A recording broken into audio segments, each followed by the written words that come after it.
The man was once the strongest table tennis player in the world, but he grew weary of the competitive turmoil in the sport and chose to live incognito. However, with countless fans, he had to keep moving to new places every time his identity was exposed. A month ago, a friend invited him to coach at a club, but when the students saw him, they all resisted him immediately. In their minds, the assistant coach was the only worthy candidate for the head coach position. The man looked scruffy and spineless, hardly someone to respect. Worse, the club faced a national team trial in 1 month. They needed at least one student to make the cut, or the club would be shut down. To prove his skills, the man picked a student who only ever fetched balls, a kid with congenital muscle wasting who couldn't even hold a paddle steadily. When he announced he'd trained this kid to beat everyone, the room erupted in laughter. Shaking their heads, the others left, but the kid stayed to train with the man. On day 1, the man gave him a 55-pound paddle and made him hit feathers with it, saying he'd only start training once he could pin a feather to the wall with a stroke. 2 weeks of brutal training later, a miracle happened. The kid could finally do it. Just as he celebrated, the man tossed him a 550-pound paddle and ordered him never to put it down.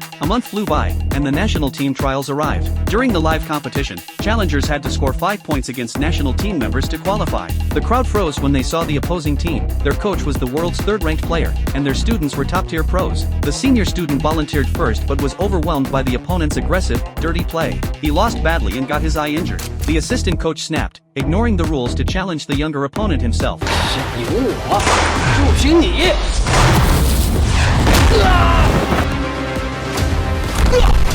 The audacity stunned everyone, and the rivals mocked them. Your coach is a loser, you might as well go work in a factory. Finally, the kid couldn't take the humiliation. Can I switch paddles? He asked the man. Only when the hourglass runs out, the man replied. Weighed down by the 550-pound paddle, the kid quickly fell to 0 to 4. The opponent smashed a ball into his head, nearly knocking him out. Just then, the last grain of sand fell. The kid staggered up, slammed the 550-pound paddle into the floor, shaking the entire room, and grabbed the man's paddle. It was time to turn the tide.